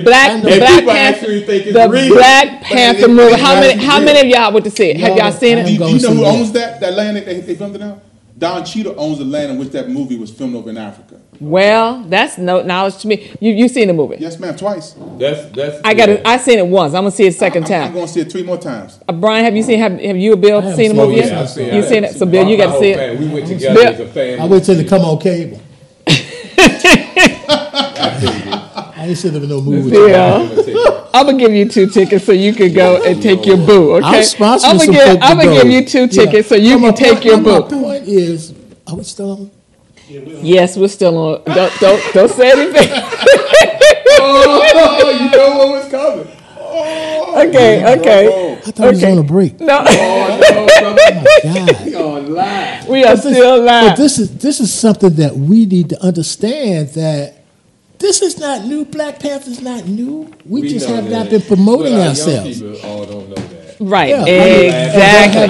It's a wonderful the paradigm shift. Excuse me. Let me use my time. How much black paradigm shift? How much black money you got in your pocket? This worldly system first began by our ancestors. Our ancestors in Egypt. But we're doing it, and I want to point out something else. Mali, Songhai. One at a time, y'all. I can't hear. We can't hear both of them. We talk about these reality shows and Real Housewives of Atlanta and people like that.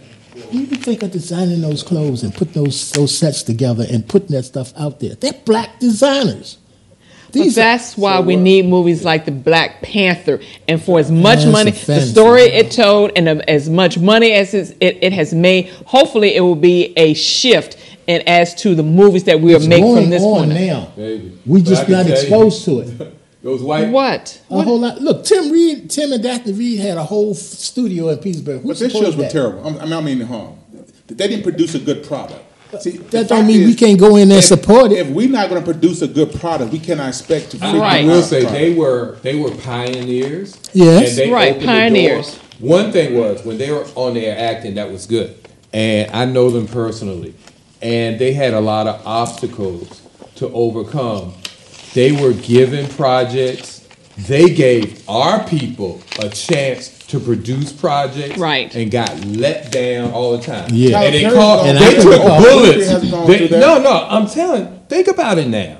Before Tyler Perry, right? No. I'm saying everyone they were given have obstacles. Though. No, I'm trying to tell you though. Okay, when they were before. Even Spike Lee doing I know that. movies I'm familiar with them. Being from Petersburg. But at the same time, they gave projects to black people who said they could do it. And then they fell short. Well, Tim and Daphne took the bullet for all of that. And they got fired by TV One. Do you not think the white folk have given projects to other folk and they got let down? Exactly. This happens everywhere. But when it's us, it's a daggone big spotlight. It's the same thing if you go to a black restaurant and you get a bad piece of chicken, you ain't going back no more. Yeah. When that did stop we spend so much time giving commentary to things. One at a time, y'all, please. Tyler Perry shopped his theatrical thing all over the country. No one would fund it. He talks about all the failures yet, but he kept going. He kept going. He raised the capital. He made people a believer. That's the thing about Daphne. They we spend suffered so much right. time focusing on the failures and the negative and not on the success stories. But I'm just saying, you brought it up that they failed. Well, I'm saying they put out a poor product. That's what I said. Their product was not. Well, it not won't a their great product. Their shows did not attract attention. They didn't get the viewership out Well, there. I think what Brian said, they were the pioneers. They were the pioneers. Of them out there. Black Panther. I can remember it was Foxy Brown and what that super guy. They called those exploitation films. But Black Panther been around since 1976 when Stan Lee did this. With the Black Panther Party. So I'm glad Professor for the X excitement. and There's the a whole whole lot history more of it. going on than that. Without giving away any of the movies, for people that haven't seen it, I thought the Black Panther was excellent. It was awesome because you got to see us in a light that I think a lot of times you do not hear.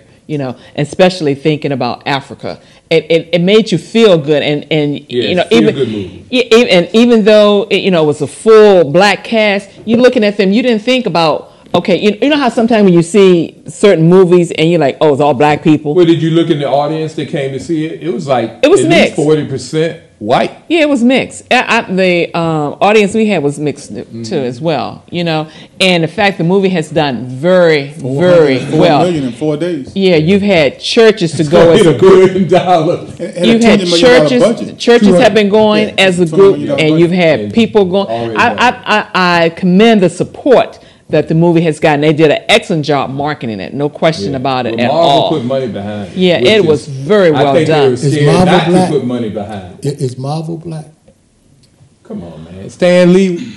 No, but I'll say this: Stan Lee was able to take Martin Luther King and Malcolm X and create superhero characters that have inspired people. And then Black Panther came out of Black Panther Party in 1966. So the historical value of the movie is just wonderful. Well, think about this: the fact that they did that movie. We were just talking last week about a school that would not allow a young man to put Malcolm X on his shirt.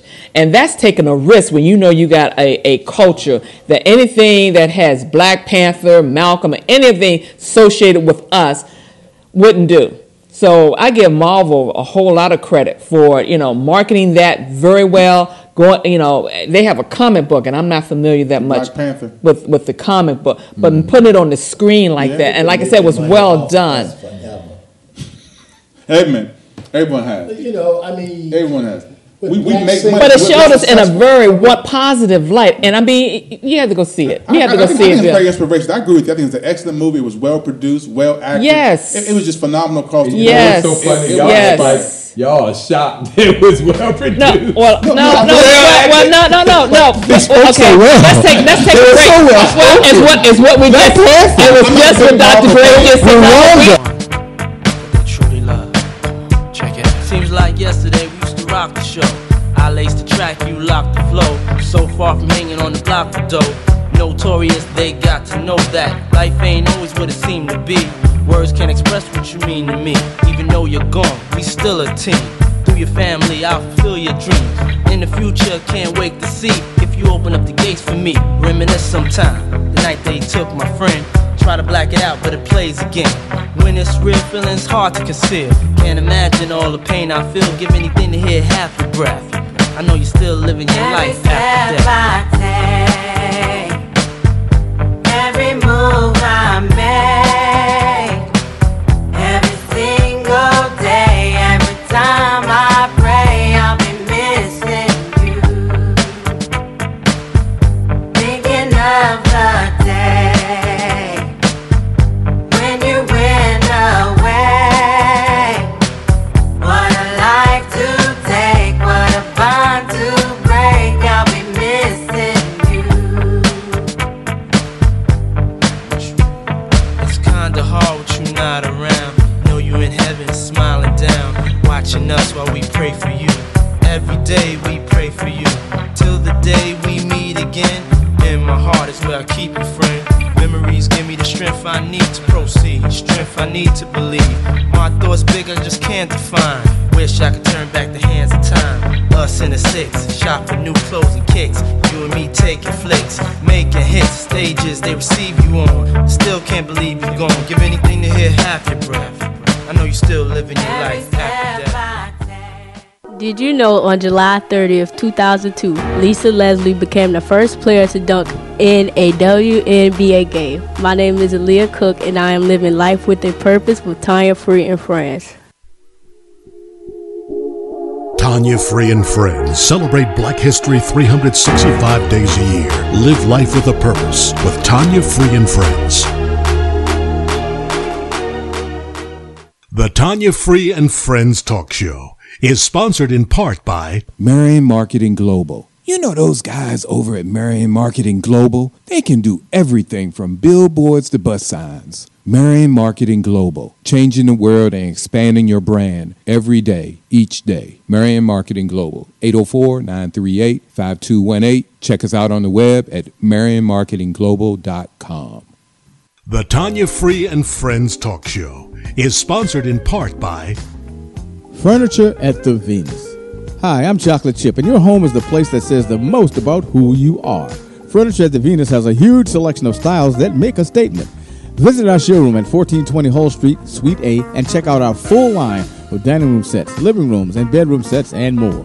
Be sure to ask about our weekly Tanya Free and Friends specials on everything in the store, including king and queen mattresses, sets to fit any budget. With new arrivals daily, let Charles and Nancy Shaw show you their complete line of home furnishings and accessories. Give them a call at 804-232-3500. That's 804-232-3500. That's Furniture at the Venus, 1420 Hull Street, in the heart of Southside Richmond.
Join the conversation.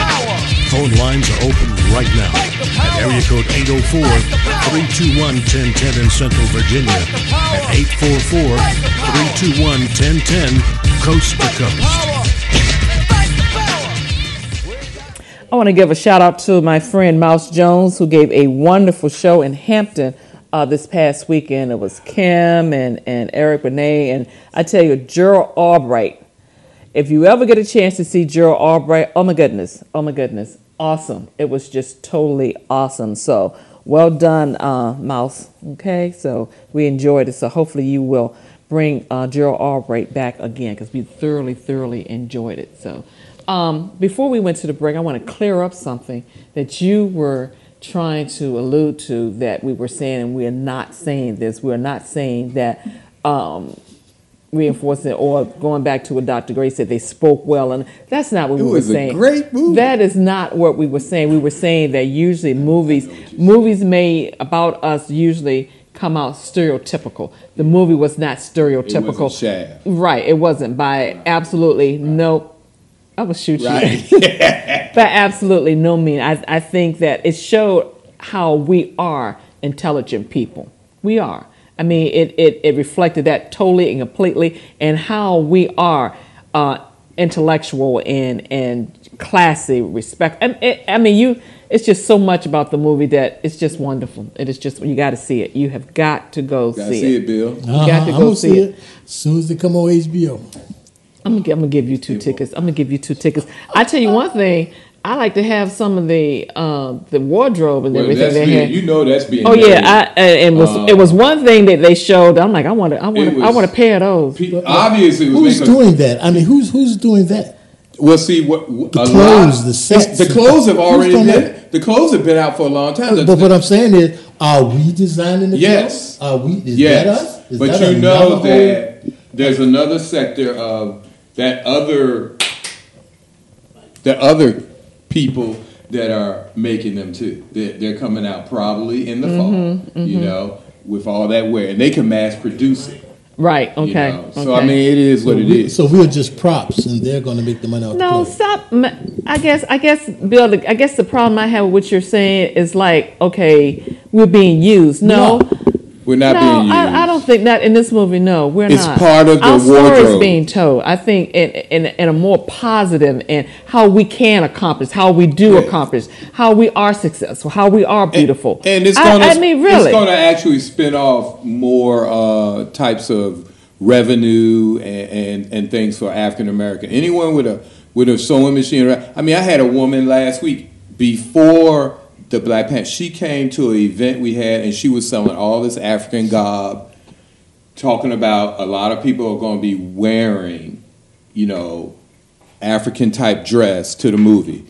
And as soon as the movie came out, all over Facebook, people showing up with, you know, dashikis and everything. Dashikis, but all that other stuff that you saw in the movie, the beautiful gowns and I mean, it was amazing. I think that one of the things that movie will do is that, like you said, that people wearing the African garb will become more acceptable. That we'll feel comfortable wearing it, because there were some things, and I'm like, okay, I want that. Once it go on sale, I'm gonna be purchasing it. I was talking to Mr. Free. I'm like, oh, I like those. You know, when I was looking at, and the thing was also too how you didn't see anybody with stuff hanging all out.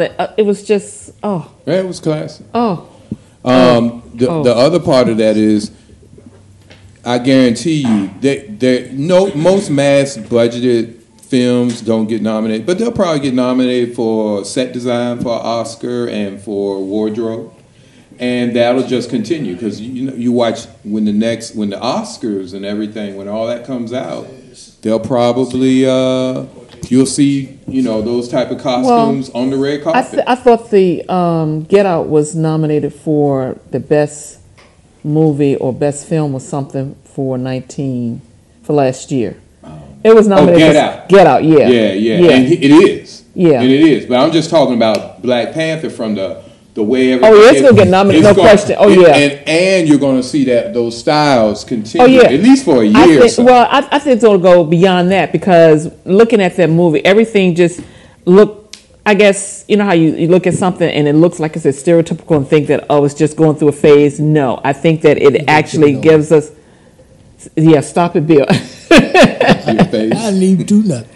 Yeah. No, we were talking, you thought we were off air. They heard you. They heard you. But I think the young, I cannot say her name, Pete. I cannot say her name, but her hair, the way she wore her hair. Girl in 12 Years Slave. Yeah, how she wore her hair. Oh my goodness, it was beautiful. And then the sister. I didn't talk about the. I'm talking about the attire. Yeah. But the one of the sisters that wore their hair, wore themselves the hair ball. She was on the View the other day, and she was talking about.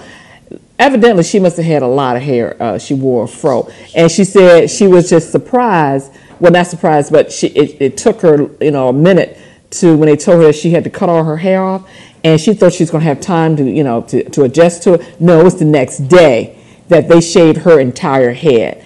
And I thought that style was beautiful. I mean, the way they had it. Yeah, I'm like, you shave your head, and then they had I don't know, a tattoo or something cut in, whatever. It was beautiful. So I thought about maybe I shave my head. And they just added a zero to tomorrow. Okay. Whatever. I mean, but that style, I think, is going to be, We'll fashionable. see. Yeah. Well, I'm serious. Yeah, When I saw those hair and they were shaved, I'm like, I can do that. Yeah, I may do that. But I mean, really. really. You didn't see light skinned brothers in that movie. You didn't see processed hair. You didn't see none of that. You didn't even see light skinned sisters, and no one had hair flowing. Except, even did you? No, I can't talk. We can't talk about it. Angela Bassett did. Her hair was beautiful. No, did you see her hair? Angela Bassett did. It was pretty. See, I don't want to say. No, you said nobody had flowing hair, but they did. She did. But when she was in you remember what it looked like? It was great. I know, but it was still beautiful. flowing. Yeah, it was still flowing. The skin was beautiful, and they were just so classy when they, in the particular scene, how they looked good. Oh, it was just. Maybe it'll make because there was a lot of technology in the film, so maybe I know two young people. They're around 29, 28. Shout out to Inventive Labs. They spend 2 days a week at a middle school helping kids write code. Oh, okay. And when Dr. Gray was on, I was going to ask him about we need, like I said again, we need to be teaching entrepreneurism from the time they're in middle school at least, because for them to take time out of their week, these young people, and teach middle school kids how to write code, how to do websites, all of this stuff, that's where the future is. Exactly, no question. And it's not enough of that being done. And that's the role of the church. And the young lady, there was a scene, the young lady, which you were talking about, how she was techno savvy. Yeah. And I'm like, wow, young sister. I mean, it was just. All the above. Yeah, that's what you got to go see it, support it. And no, Bill, don't wait until it come out on whatever. Video. Whatever. If anything, we need to own a copy of it. Blu-ray. Own a copy. Own a copy of it. It was awesome. It really, really was. Again, we got some birthdays. Brian celebrating a birthday. Dr. Henderson. Marcus over there celebrating a birthday. He said, Marcus, bring the cake over. And also, too, I want to give a shout out to my daughter, Lori, who's also celebrating a birthday. Yeah. Oh, that's beautiful. Look at that. Happy birthday to you all. Hey. And we got a little something after the show for you. Okay? Thank you. Yeah. And we got a little ice cream. I know Marcus was asking for ice cream. And Dr. Henderson, he doesn't eat birthday cake, but he was asking for chips. So we got him some chips. Yes, we got it. We got some chips, some popcorn. He said, I don't like cake. I'm like, okay, fine, I got you. Yeah, we do. He asked for chips from Trader Joe's. Yeah. Yes, so we went and got him some chips from Trader Joe's. Yes, and he doesn't like to share, so I got some extra. Yeah, good. He was real specific. I'm like, okay, anything wrong? I wrestled him down, but I'm Hope you're listening. So, did you do anything particular on your birthday? Went to see Black Panther. Oh, okay. With my family. Okay, that was good. Yeah. A lot of groups are going. Churches are going in large groups. My daughter, I think she said they went with 35 of them. That went. So we want to go see it again. A couple of churches did previews. I know one church.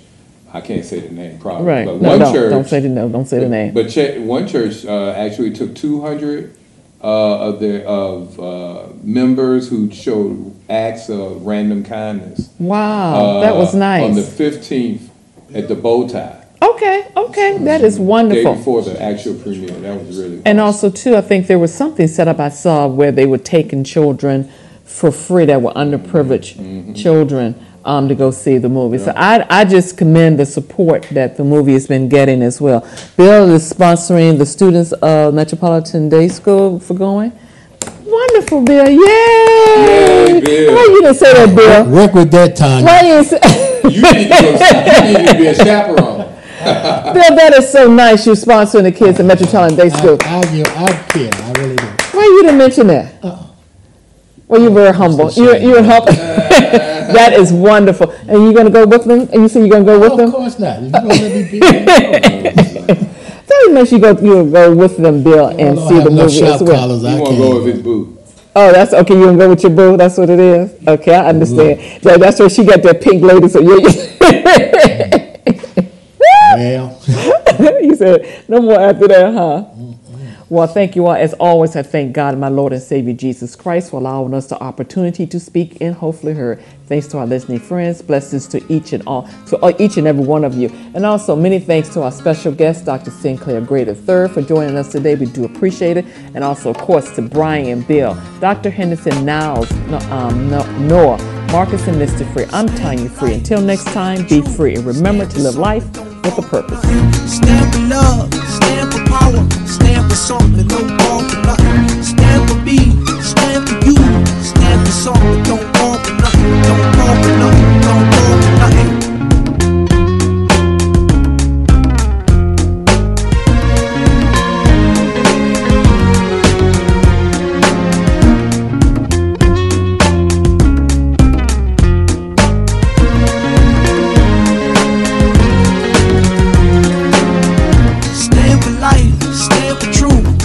Something don't fall for nothing.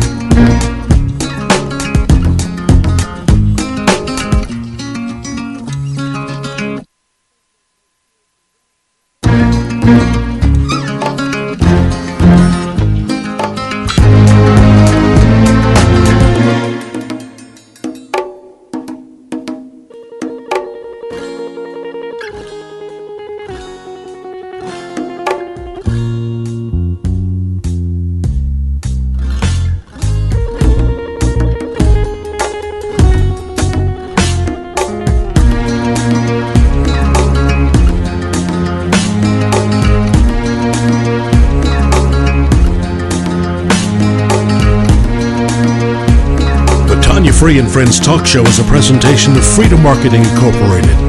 All rights reserved. Views and comments expressed are not necessarily the views of the host and or this station.